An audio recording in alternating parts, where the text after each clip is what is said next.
dahulu. Untuk Mbak Bella silakan dipimpin doanya. Sebelum memulai pembelajaran hari ini, kita berdoa terlebih dahulu sesuai dengan keyakinan masing-masing. Berdoa dimulai. Berdoa selesai. Oke, baik. Hari ini apakah ada teman kalian yang tidak masuk? Ada. Siapa? Tidak. Ada yang tahu Dinda kenapa? Sakit. Sakit. Oke, kita doakan semoga Dinda cepat sembuh. Amin. Dan kalian jangan lupa untuk menjaga kesehatan ya. Ya, Bu. Tadi kita sudah belajar tentang apa? Sistem pencernaan pada manusia. Nah, hari ini kita akan belajar tentang sistem pengeluaran pada manusia atau sistem ekspresi pada manusia. Nah, anak-anak ada yang pernah olahraga? Pernah. Olahraga apa yang kalian gemari? Jogging, sepeda, lari, bulu tangkis, dan lain sebagainya. Nah, saat kita berolahraga, kita akan mengeluarkan yang namanya keringat.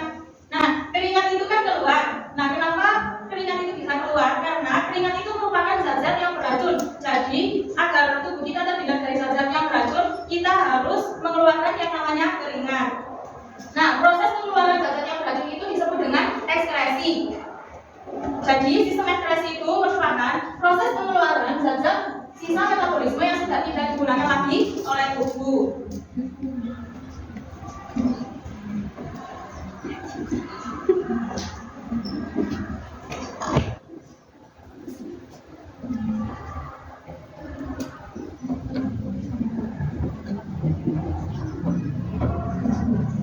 Oke, sistem ekskresi itu dibagi menjadi 4. Ada apa saja?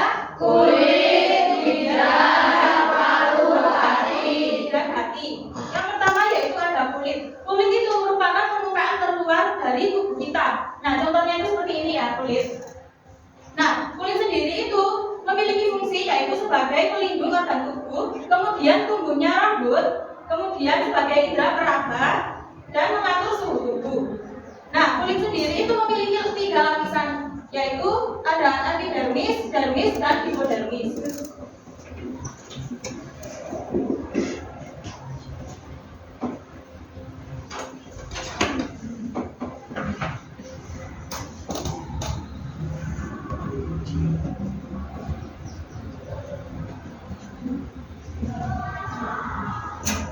Yang pertama yaitu ada lapisan epidermis. Lapisan epidermis itu yang terdapat di luar sendiri dan lapisannya itu sangat tipis.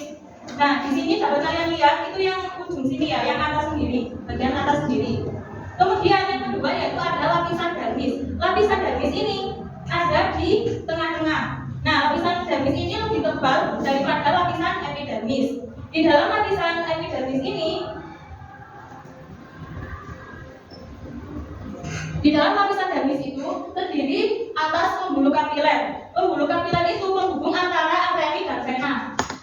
Jadi penghubung antara arteri dan vena ini disebut dengan pembuluh kapiler. Kemudian yang kedua itu ada kelenjar keringat. Kelenjar keringat itu fungsinya itu untuk menghasilkan keringat. Nah, yang ketiga ada kelenjar minyak. Kelenjar minyak itu fungsinya untuk menghasilkan minyak agar kulit kita itu tidak kering.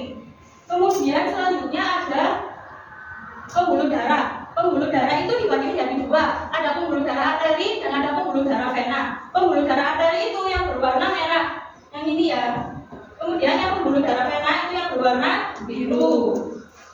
Kemudian ada ujung-ujung saraf. Nah, ujung-ujung saraf ini fungsinya agar kita bisa merasakan ada saraf rasa, peraga, nyeri, panas, dan sentuhan. Kemudian yang terakhir ada kantong rambut. Kantong rambut itu yang ini, yang bagian merahnya ini. Kalau yang ini itu merupakan akar rambut. Dari sini apakah ada yang belum paham? Sudah. Oke, lanjutkan. Yang selanjutnya yang bawah sendiri ini merupakan lapisan hipodermis. Nah, lapisan hipodermis itu dibatasi oleh sel lemak. Sel lemak ini itu berfungsi untuk melindungi tubuh kita dari benturan. Untuk mengetahui cara kerja kulit, kita simak video ini ya. Proses pengelolaan keringat disebutkan oleh sistem pengelolaan yaitu pembarangan atau otak tubuh pengguna reaksi tinggi, terkait volume tinggi akan memberikan hasil pada reaksi otak. Pada rasa tersebut,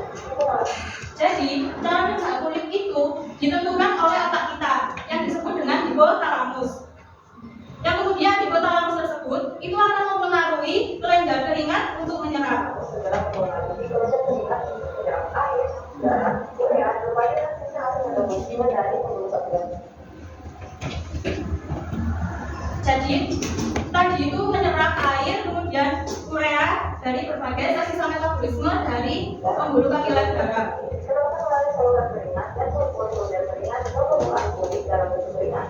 Keringat segera menguap dan suhu tubuh turun sehingga normal kembali. Bukan terjadi panas, pembuluh darah yang melebar atau vasodilatasi untuk menghentikan lurunan darah yang lewat sehingga panas dapat dibuang dari permukaan. Kulit akan melakukan pergerakan dan keringat, membuat dan proses keringat dan menguap membuang suhu. Tidak menggunakan ini, pembuluh darah bisa mengisi atau fase konstruksi untuk mengurangi gangguan panas dan keringat juga berkurang. Lalu halus naik ke atas oleh motor elektrik untuk menangkap udara sebagai lapisan yang semacam ini.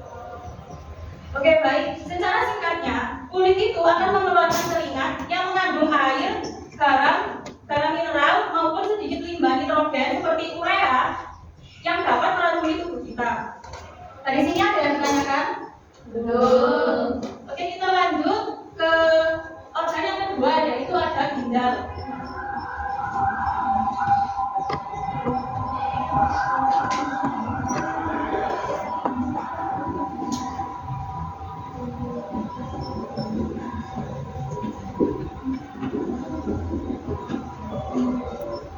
Ginjal itu merupakan komponen utama dalam sistem ekskresi, yaitu berupa urin. Nah, fungsi dari ginjal itu untuk menyaring zat-zat sisa metabolisme, kemudian mempertahankan keseimbangan tubuh dan mengatur kadar asam, basa, dan garam di dalam tubuh.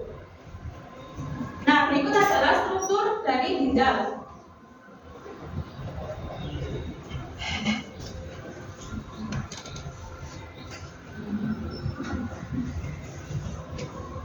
Jadi, ginjal itu memiliki bagian-bagiannya. Yang pertama, yang pada bagian dalam ini, itu disebut dengan medula. Kemudian, pada bagian yang luarnya ini disebut dengan korteks. Kemudian, yang arah ke bawah ini itu dinamakan dengan ureter.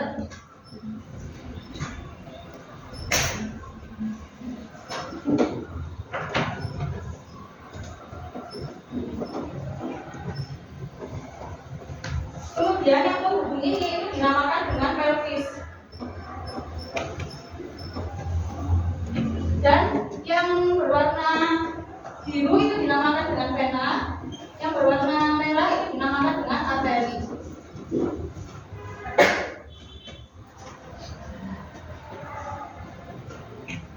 Ginjal itu memiliki bagian-bagian tersendiri sesuai yang ibu jelaskan tadi. Jadi yang pertama itu ada kulit ginjal. Di dalam kulit ginjal itu terdapat korteks renalis. Nah, fungsinya itu untuk menyaring darah. Kemudian yang kedua ada sumsum ginjal. Nah, di dalam sumsum ginjal itu terdapat medula. Nah, fungsinya itu sebagai tempat berkumpulnya pembuluh halus. Kemudian yang ketiga ada rongga ginjal. Nah, di rongga ginjal ini disebut dengan pelvis. Nah, itu fungsinya untuk menampung urin secara sementara. Dari sini ada yang ditanyakan? Belum.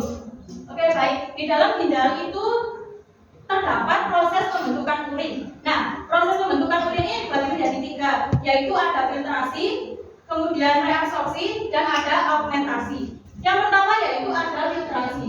Filtrasi itu proses penyaringan sel-sel darah.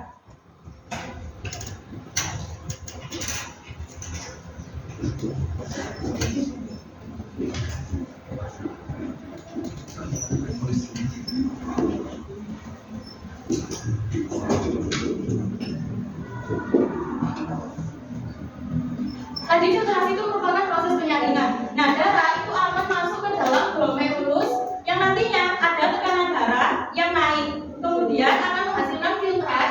Nah, filtrat tersebut itu akan masuk ke dalam kapsula Bowman yang kemudian akan menghasilkan yang namanya urin primer. Kemudian yang kedua yaitu ada proses reabsorpsi. Nah, reabsorpsi ini merupakan penyerapan kembali.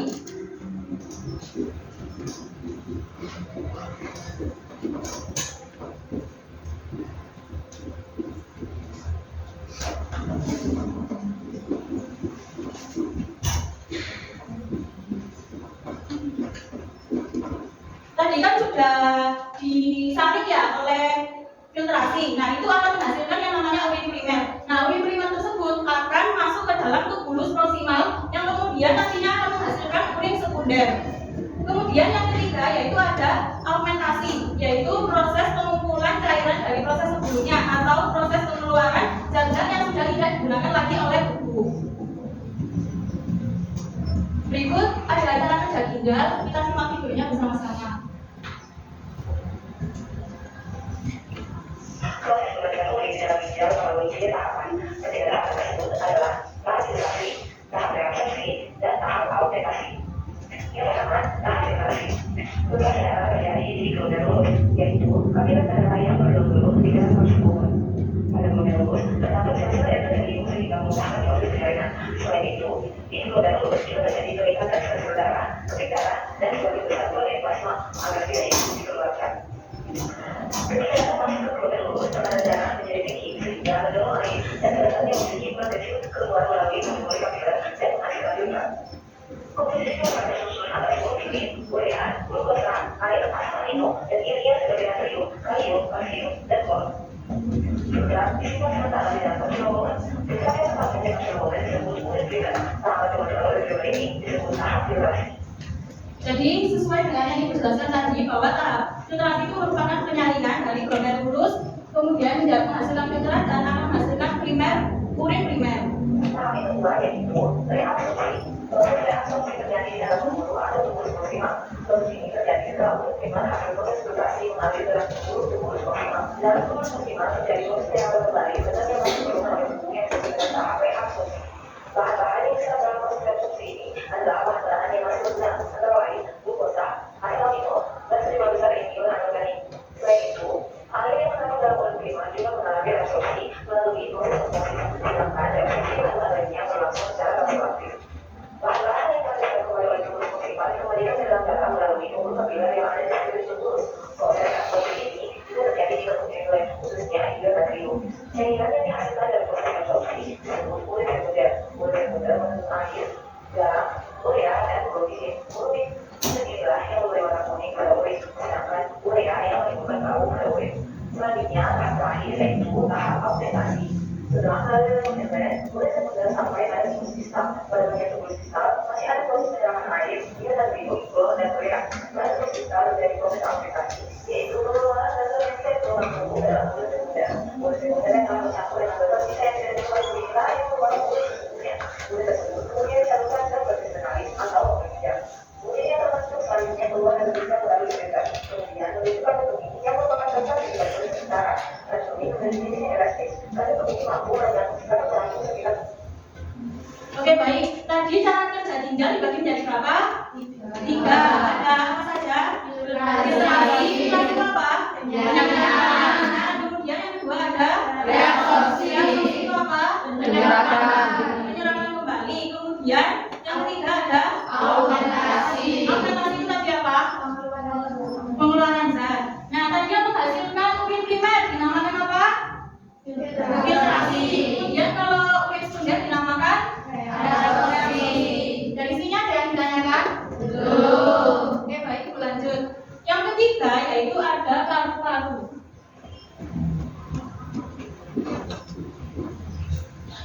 Nah, paru-paru ini terletak di rongga dada. Paru-paru ini sepasang ya, jadi ada ini sebelah sini sama sebelah sini. Nah, fungsi dari paru-paru itu yang pertama sebagai organ pernafasan. Kemudian mengeluarkan gas sisa proses pernafasan yaitu ada CO2 atau karbon dioksida dan H2O yaitu air.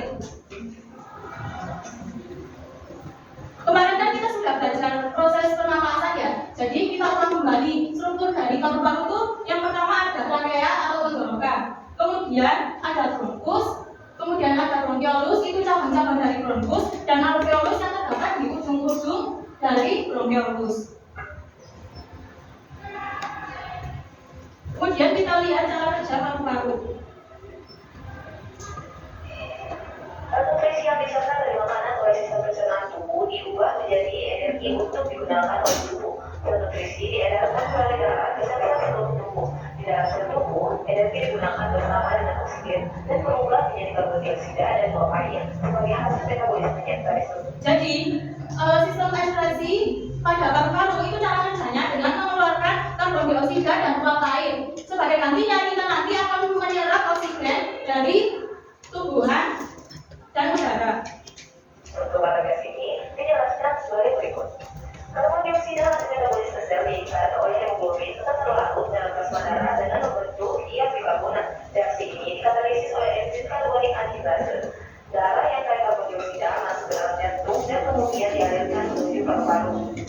Saat cara dalam 10 formula dibawa oleh berkata dengan Aseolus, terjadilah proses difusi, yaitu proses perbedaan molekular dari konsentrasi tinggi ke konsentrasi rendah. Sebenarnya dalam memiliki konsentrasi gas karbon dioksida yang lebih tinggi sehingga dipindahkan ke Aseolus. Sebaliknya, Aseolus memiliki konsentrasi oksigen lebih tinggi sehingga oksigen dipindah ke udara. Setelah itu, karbon dioksida dan uap air dikeluarkan lewat hidung. Oke, tadi cara kerja paru-paru yaitu dengan bagaimana mengeluarkan oksigen dan mengeluarkan karbon dioksida dan air. Kemudian sebagai gantinya kita menyerap oksigen.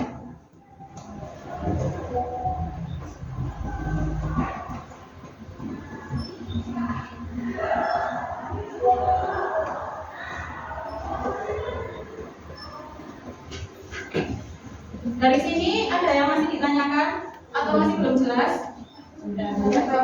Sudah jelas. Baik, kami berlanjut ke organ ekskresi yang terakhir yaitu ada hati.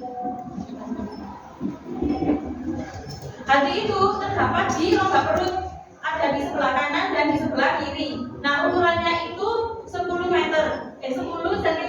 mohon maaf. Nah, hati ini berada di dalam rongga perut sebelah kanan yang dilindungi oleh selaput tipis yang namanya itu kapsula hematis. Nah, fungsi dari hati itu yang pertama yaitu sebagai produksi empedu, kemudian mengubah amonia menjadi urea dan mengeluarkan zat-zat yang beracun. Struktur dari hati itu dapat kalian lihat, yang merah itu merupakan arteri dan yang biru itu merupakan vena. Nah, kemudian yang ini, yang kecil ini itu dinamakan dengan kantung empedu. Oke, sekarang kita lihat cara kerja dari hati. Terdiri atas industri dan hidung. Ini terdapat pada saudara.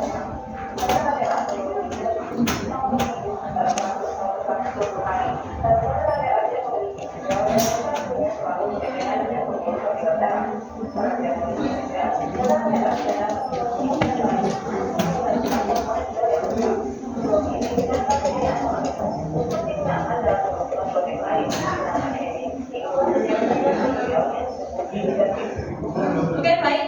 Jadi cara kerja hati yaitu dengan mengambil amonia dalam bentuk yang beracun dan mengubahnya menjadi urea yang akhirnya disaring oleh ginjal dan untuk dibentuk urin. Dari sini ada yang ditanyakan? Belum. Oke, di sini Ibu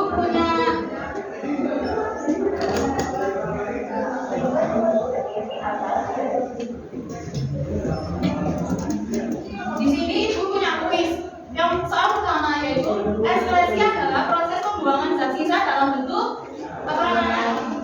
Keringat. Kita lihat ya jawabannya.